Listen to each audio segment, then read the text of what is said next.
Welcome back. The boat captain behind the failed smuggling attempt of 21 foreign nationals pleaded guilty to assisting the illegal migrants, who were all passengers on a 32-foot yacht attempting to leave the Bahamas en route to the United States. Cabrera was charged with one count of assisting the illegal passengers to depart the Bahamas by vessel without leave of an immigration officer. An apologetic Cabrera pleaded with Magistrate Swain through an interpreter to have mercy, as he said he had no knowledge of those individuals on board, as he was contracted and sent from the Dominican Republic only to collect and transport a cargo ship, not a pleasure boat. Cabrera, during his testimony, pleaded with the magistrate not to send him to prison, as it would kill him, telling the court that he suffers from diabetes and cholesterol, showing medication to prove his claim. Magistrate Swain fined Cabrera $21,000 or $1,000 per passenger. Failure to do so, he was sentenced to 1 year in prison. Cabrera told the magistrate that he had no money, to which the magistrate replied, then he goes to prison. She also recommended that he be turned over to the Department of Immigration once his sentence was complete. As for the passengers, they were charged for overstaying in the Bahamas and fined significantly. Among them were 4 Haitians, 4 Brazilians, 1 Italian, 1 Ecuadorian, and 1 Dominican. They were recommended for deportation by the magistrate. A groundbreaking ceremony for a new community center in Nassau Village took place Tuesday, with a number of elected officials and other stakeholders in the Nassau Village constituency. The entity heading the project, Bahamas Striping Group of Companies, their president, Attorio Mitchell, gave further details concerning construction of the new community center. We are committed to delivering new and finished products to the highest quality. We have an aggressive timeline where we intend to be here 14 months from this date, cutting the ribbon and officially opening this community center to the public. The team we have put together to complete this project are all young and some not so young behemoth companies, such as Diamond Development, Electrical Oven Solutions, Gas and Chemical Solutions, Standard Air Conditioning, Global Integration Sun, Tall Frame Windows, and Basic Elevators. This is the team that is tasked with the responsibility for completing this project on time and on budget, as well as delivering to the people of Nassau Village a first-class product. Prime Minister Philip Davis gave remarks at the groundbreaking, speaking to how such initiatives go towards changing and shaping the future of the nation's youth. This community center isn't just for us. It's for our children, our grandchildren, and the generation yet to come. It's a legacy we are creating, a testament to our love for Nassau Village. Our community centers, dear friends, are the heartbeats of our neighborhoods. They are the places where our children learn their first dance steps, where teenagers find solace in books, where seniors share stories over cups of coffee. They are the crossroads where paths intertwine, relationships are forged, and the community spirit is nurtured. Today, we're not just laying the foundation for a building. We are nurturing the roots of unity, growth, and development. Picture our children finding their passions here.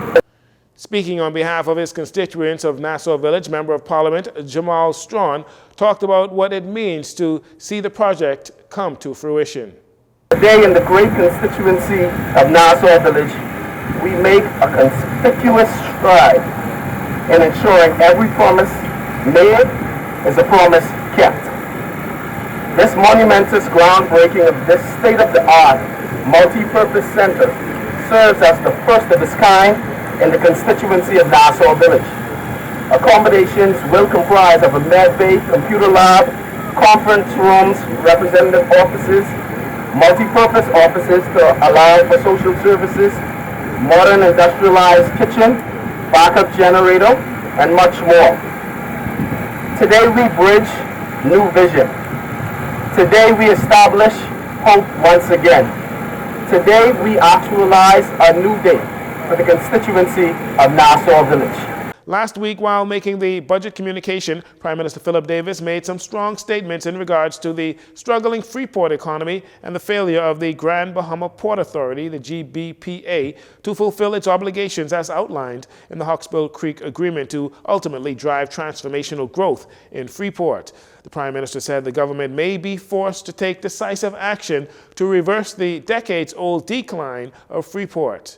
In a response, the Grand Bahama Port Authority released a statement, and while they agree that the city of Freeport needs an injection of economic growth, they do not support the idea of the government taking majority control. On Monday, PLP Chairman and Minister of Foreign Affairs and the Public Service, Fred Mitchell, had the following reaction to the Grand Bahama Port Authority's statement. It appears that the Grand Bahama Port Authority is tone deaf to the popular sentiments in Freeport that their company is not fulfilling its obligations under the Hawksbill Creek Agreement. They have failed to adequately provide investment and infrastructure, or so it is alleged, and they have also failed to promote or adequately promote the city of Freeport. The Grand Bahama Port Authority issued a statement seeking to refute the Prime Minister's views, and so the gauntlet has been thrown down, and we want to see who will blink first. So people have questions. What happens in 31 years in 2054 when the licensing powers of the Grand Bahama Port Authority run out? Simple, the full powers revert to the government. Will the government own the shares if it's sold now, or will there be a new shareholder with access to capital to fund the city's promotion and management? Let's not get ahead of ourselves. The first thing is acceptance that change must come with the Grand Bahama Port Authority, and only the government can manage that change. The simple fact is, whether the government is shareholder or another entity, the company's powers will remain the same. The hope is that with change, though, money will be put on the ground. The PLP chairman took aim at the leader of the official opposition as well, who also does not agree with the government taking majority control of the Grand Bahama Port Authority. Meanwhile, since those comments by the Prime Minister, Rupert Hayward, the grandson of former Grand Bahama Port Authority co-chair Sir Jack Hayward, is reported as saying that the Hayward family is willing to sell a portion of its 50% equity in the port, but to the right partner and for the right price. Mr. Hayward says he and blue chip partners have already presented the government with a plan to revive Freeport, and it is his hope that the government will actively support the proposal. When I spoke for the PLP and the government, it was clear that the audience supported the position of the Prime Minister on the Grand Bahama Port Authority. Michael Pintard is not so sure. He wants his cake and he wants to eat it too. He said he is concerned about the Grand Bahama Port Authority and his role, but doesn't want the government to buy the port, typically spinning the yarn that the city's management would deteriorate under the government ownership, even though the port, as it is now, is not being maintained properly, and the government has in fact been carrying Freeport's management monetarily for decades. And finally, all stores and offices of the Bahamas Telecommunications Company, BTC, was closed on Tuesday for their mandatory team sessions and a big announcement by the corporation. BTC unveils its redesigned logo and corporate identity. CEO of the telecommunications giant, Samir Bhatti, says the company is aiming to have the most fiber to the home, FTTH, connections in the country for advanced capabilities with their Wi-Fi. It's about us having fiber available now for support of current use cases and future use cases, some we cannot even anticipate. This is an iconic moment for our company and for our country, for the capabilities that we will enable going forward. And we wanted to do it in a way that honored our heritage, honored where we come from as BTC. We are BTC, and at the same time, we're leading with fiber for advanced capabilities and future experiences. Our whole team has come together today to hear that message, to be a part of that message, and to share that energy. And we felt it was important for our entire team to be present alongside our board members. Our deputy chair, Mr. Valentine Grimes, is here to share in this moment. The BTC logo is now modernized to incorporate their move from a telecommunications company to a broadband company. The logo, as you can tell, it says BTC. We are still BTC. The coloring in the logo is a tribute to the blues that we've had in the past here, but also which is of course our C, which we honor. Yeah, the future of BTC is truly the future of broadband, right? We're past the point where 5 megabits per second is enough, because 5 megabits per second to your home, that's enough for one Netflix stream, HD. A 4K stream is 50 megabits per second. In the future, 8K is 50 megabits per second. The average household in the United States has 22 connected devices.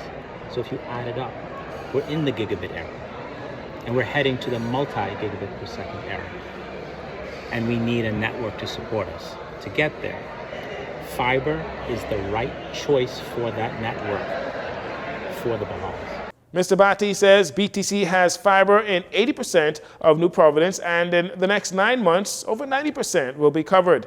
As a way to keep up with the ever-changing times, BTC was the first to introduce 1 gigabyte per second symmetrical. Yes, we see what Starlink is and other satellite offerings, and those satellite offerings are competitive. Let's say if you're on a cruise ship, if you're on the water, if you're on a remote island, let's say with 10 people, they will be competitive. But if you want to get to multi-gigabit per second speed, which is where we're going, 25% compounded average growth rate in usage of the internet per year for the last 4 years, and that's going to continue unabated. In order to compete in that era, we need fiber, and we are rolling it, and we have the most. So yes, there will be competitors from a satellite perspective that will really focus on maybe boaters, maybe smaller locations. But here, on the main islands and our main keys, fiber's the way. Mr. Bhatti says that BTC has had 5 great months this year in selling, installing, and maintaining the fiber. Add to that, customers are now adding more services with fiber than they were with copper, and BTC continues to hit the mark on all dimensions. That'll do it for your JCN Evening News. Once again, I'm Jorino Saunders. Thanks for joining us. This segment of the news has been brought to you by Sun Oil Limited.